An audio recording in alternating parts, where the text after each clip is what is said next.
ሰላም እንዴናችሁ ዩቲዩብ ቻናል ቤተሰቦች ዛሬም እንደተለመደው በሌላ አዲስ ቪዲዮ ተመልሻለሁ በዛሬው ቪዲዮ የሩት ምንነትና ጥቅምና ጉዳቱን ለማየት እንሞክራለን ከዛ በፊት ግን እንደዛሬው አይነት ጠቃሚ መረጃዎችን ለማግኘት የዩቲዩብ ቻናሌን ሰብስክራይብ በማድረግ የደወል ምልክቷን መጫናችሁን አትርሱ እንዲሁም ይህን ቪዲዮ ላይክ ማድረጋችሁን እንዳትረሱ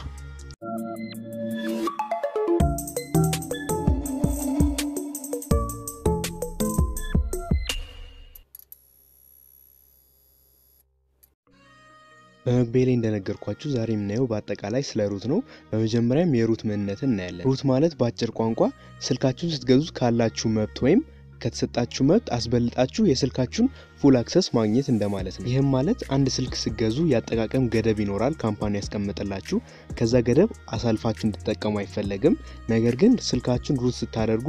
ያንን ገደብ አሳልፋችሁ መጠቀም ትችላላችሁ ማለት ነው ስልካችሁ ላይ ባለ ሙሉ መብት መሆን ትችላላችሁ ለምሳሌ አንድ የስልክ ካምፓኒ ከማይፈቅዳቸው ትልቅ ነገሮች ውስጥ አንዱ ሲስተም አፖችን አንኢንስታል እንድታደርጉ አይፈቀድም ነገር ግን ስልካችሁን ሩት በማድረግ ሲስተም አፖችን አንኢንስታል ማድረግ ትችላላችሁ ማለት ነው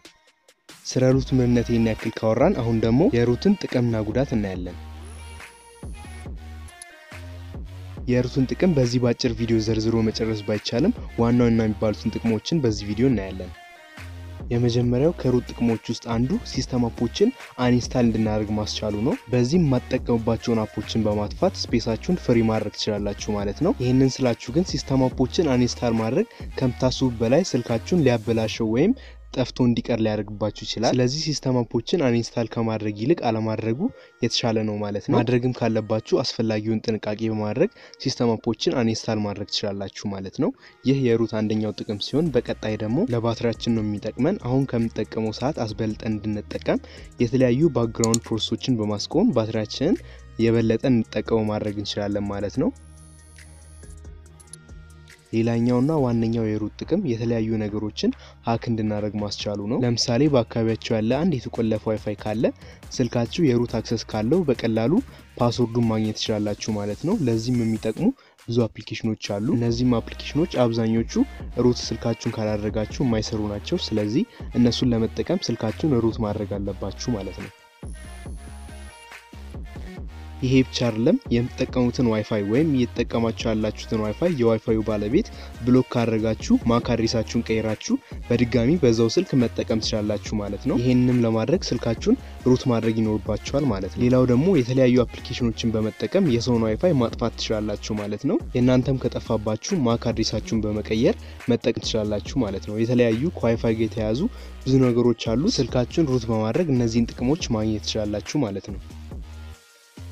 ሌላኛው ጥቅም ደግሞ ስልካችሁ ላይ ማስታወቂያ ከበዛባችሁ ስልካችሁን ሩት በማድረግ እነዚህ ማስታወቂያዎች ወደ ስልካችሁ እንዳይመጡ ማድረግ ትችላላችሁ እነዚህ ብቻ አይደሉም ሌሎችም በርካታ ጥቅሞች አሉ እነሱን ስልካችሁን ሩት በማድረግ መመልከት ትችላላችሁ አሁን ደግሞ የሩትን ጉዳት እንመለከታለን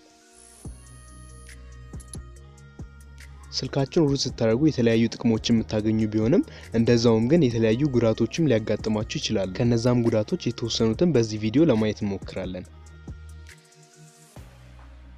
ስልካችሁን ሩት ስታደርጉ ሊገጥማችሁ ከሚችሉ ችግሮች ውስጥ አንዱ ፎን ብሬክ የሚባል ችግር ሲሆን ይሄም ችግር ከገጠማችሁ ስልካችሁን በማንኛውም መንገድ መልሳችሁ መጠቀም እንዳትችሉት ሆኖ ይበላሽው ስለዚህ ይሄም አንደኛው ችግር ነው ማለት ነው ሌላኛው የሩት ጉዳት ደግሞ የዋስትና ችግር ነው ይሄ የሚሰራው አዳዲስ ስልኮች ላይ ነው አንድን ስልክ ከቦታው ሄዳችሁ ስትገዙ የ6 ወር ወይም የ1 አመት ዋስትና ይኖራችኋል በዛው ዋስትና ጊዜው ስልካችሁን ሩት አድርጋችሁ የሆነ ነገር ቢሆን ያ ካምፓኒ ምንም አይነት ዋስትና አይሰጣችሁም ማለት ነው ይሄም የሩት አንደኛው ችግር ነው ማለት ነው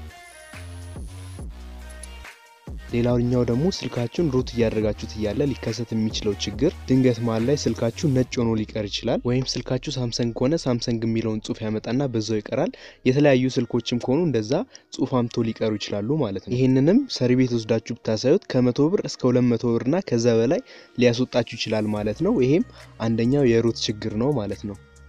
ሌላኛው ችግር ደግሞ ስልካችሁ በቀላሉ ለጠላፊዎች ሊጋለጥ ይችላል ይሄ ብቻ አይደለም ስልካችሁን ሩት ካደረጋችሁ በኋላ ለቫይረስም በቀላሉ ሊጋለጥባችሁ ይችላል ስለዚህ ስልካችሁን በጥንቃቄ መያዝ ይኖርባችኋል ማለት ነው በተለይ ደግሞ ስልካችሁ ኮፒ የሆነ ሰዎች ስልካችሁን ሩት ማድረግ ባትሞክሩት ይችላል ምክንያቱም ጨልሞ ሊቀርባችሁ ስለሚችል ስልካችሁን ሩት ባታደርጉት ይመረጣል ማለት ነው ለዛሬ በሩት ምንነትና ጥቅምና ጉዳቱ ላይ ያዘጋጀሁላችሁ ቪዲዮ ይመስል ነበር ቪዲዮን ከወዳችሁት ላይክ ሰብስክራይብ እና ሼር ማድረጋችሁን እንዳትረሱ በቀጣይ እንዲሰራላችሁ ፈልጉትን ኮሜንት ላይ አስቀምጡልኝ ከዛ ላይ ሰራላችኋለሁ ማለት ነው በቀጣይ ቪዲዮ እስከምንገናኝ ድረስ በያላችሁበት ሰላማችሁ ይብዛ